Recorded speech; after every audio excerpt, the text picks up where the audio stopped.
اعوذ باللہ من الشیطان الرجیم بسم اللہ الرحمن الرحیم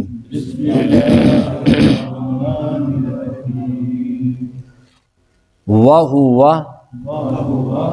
وہی ہے الذی جس نے خلق پیدا فرمایا اللیل رات کو والنہار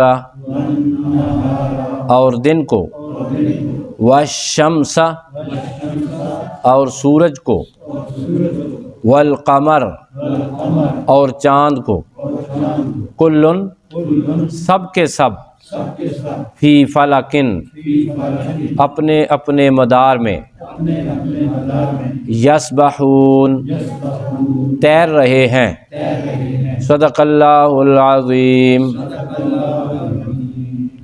اللہم صلی علی سیدنا و مولانا محمد وعلی آل سیدنا و مولانا محمد وبارک وسلم وصلی علیہ۔ حاضرین محترم، ناظرین اور سامعین، دورہ تفسیر القرآن سورہ انبیاء آیت نمبر 33 رکوع نمبر 3 پارہ 17 درس قرآن کی نشست میں آپ کے سامنے ایک بار پھر حاضر ہیں۔ اللہ رب العزت کی بارگاہ میں دعا ہے کہ وہ ہم سب کو قرآن فہمی اور اس پہ عمل کی توفیق عطا فرمائے۔ رب ذوالجلال کے اس قرآن میں سورہ انبیاء کی گزشتہ چند آیات سے کائنات پر غور و فکر کی دعوت دی جا رہی ہے، اور آج کائنات کی پیدائش اور اس کے غور و فکر پر دعوت کے بعد اللہ پاک نے مزید کچھ انعامات کا ذکر فرمایا ہے، جو انعامات ہماری آنکھیں دیکھتی ہیں اور ہم ان سے مستفید ہوتے ہیں، متلذذ ہوتے ہیں، لطف اٹھاتے ہیں، اور ان نعمتوں کے بغیر ہمارا گزارا نہیں ہے۔ اللہ پاک نے ان نعمتوں کا اظہار کچھ یوں فرمایا۔ خدا تعالیٰ ارشاد فرماتا ہے وَهُوَ الَّذِي وہی ہے اللہ جس نے خلق پیدا فرمایا اللیل رات کو والنہار اور دن کو۔ دن کو بھی اللہ نے تخلیق فرمایا، رات بھی اللہ نے تخلیق فرمائی۔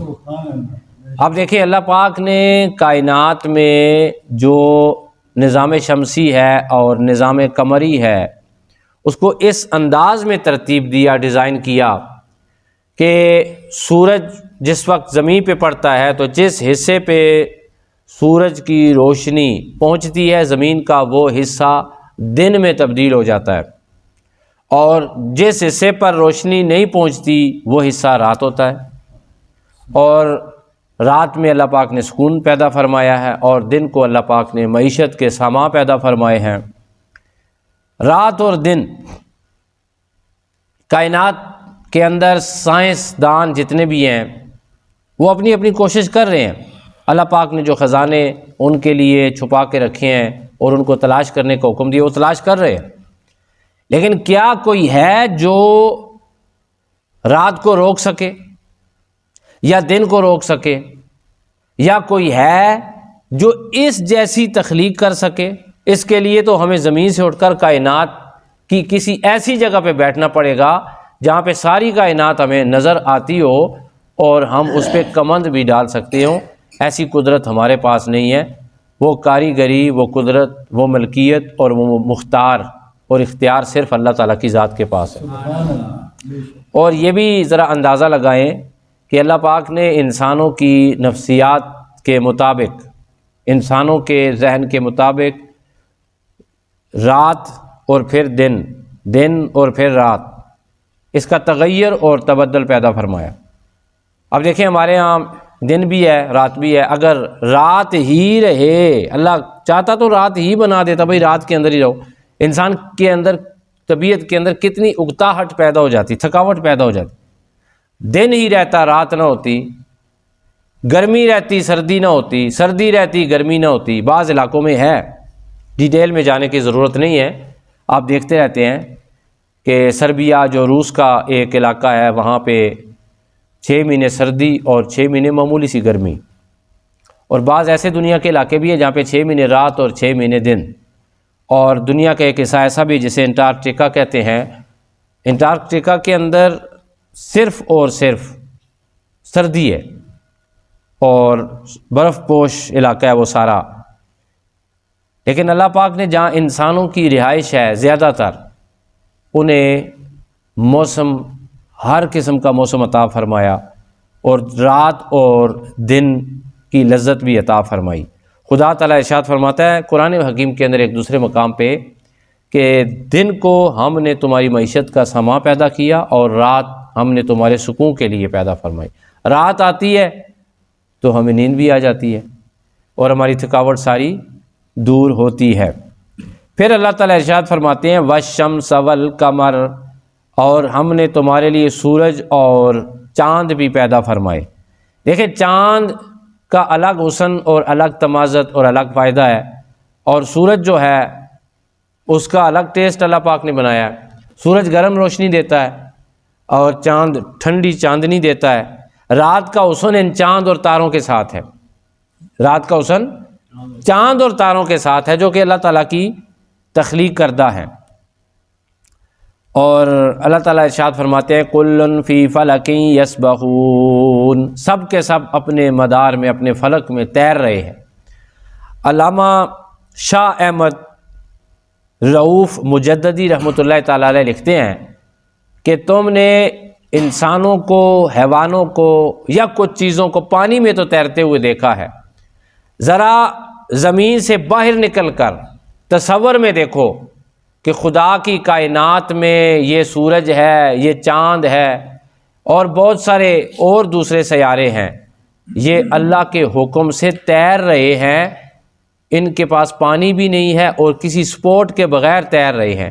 جس جس راستے پہ اللہ پاک نے ان کو لگایا ہے اسی راستے پہ چل رہے ہیں، اور ایک ذرہ برابر بھی نہ دائیں ہٹتے ہیں نہ بائیں ہٹتے ہیں، اللہ کے حکم پر مامور ہیں۔ یہ صرف خدا کی قدرت کاملہ ہے۔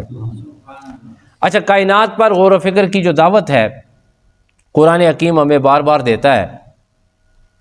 حضرت علامہ امام ابن جریر طبری رحمۃ اللہ تعالیٰ علیہ نے اپنی تفسیر جامع البیان فی تعویل القرآن میں لکھا کہ ایک دفعہ حضرت ابن عباس رضی اللہ تعالیٰ عنہما سے پوچھا گیا کہ رات کو پہلے پیدا کیا گیا یا دن پہلے آیا؟ آپ نے فرمایا کہ چونکہ زمین اور آسمان آپس میں جڑے ہوئے تھے تو ظاہر ہے جب جڑے تھے تو اندر اندھیرا تھا، اور اس کو اللہ نے بعد میں جدا کیا اور پھر سورج کو پیدا فرمایا۔ معلوم یہ ہوا کہ دن کو اللہ نے پہلے تخلیق نہیں فرمایا بلکہ رات پہلے آئی۔ علامہ جریر طبری رحمۃ اللہ تعالیٰ علیہ، ابن جریر طبری رحمۃ اللہ تعالیٰ علیہ لکھتے ہیں کہ پرانے وقتوں میں بنی اسرائیل کے دور میں ایک عابد تھا اور اس نے 30 سال عبادت کی۔ 30 سال عبادت کرنے کے بعد وہ باہر آیا تو اس پر ابر نے سایہ نہ کیا، بادل نے سایہ نہ کیا۔ وہ بڑا پریشان ہوا کہ جو بھی عابد عبادت کرتا ہے 30 سال اس کے پورے ہوتے ہیں تو جب وہ باہر نکلتا ہے تو سایہ بادل اس کے اوپر سایہ فگن ہو جاتا ہے، تو میرے اوپر بادل نہیں آیا۔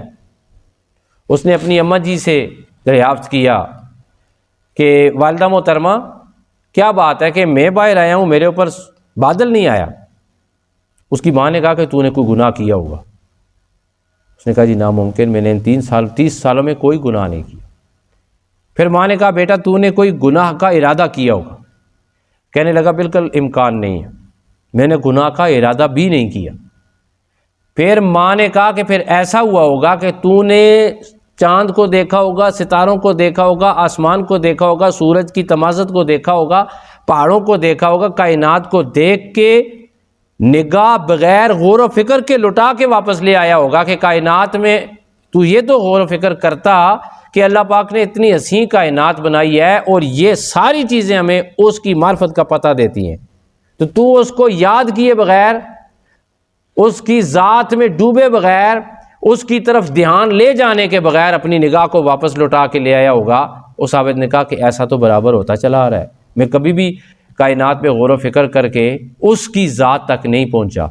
تو اس کی ماں نے کہا ہاں پھر یہی وجہ ہے کہ آج تیری عبادت کا صلہ تجھے نہیں ملا، اس لیے کہ جو عبادت جسم سے کی جاتی ہے اس عبادت سے کہیں زیادہ وہ عبادت اللہ کے ہاں مقبول ہوتی ہے جو اپنے تخیل، تصور، دل اور روح سے کی جاتی ہے، نیت سے کی جاتی ہے۔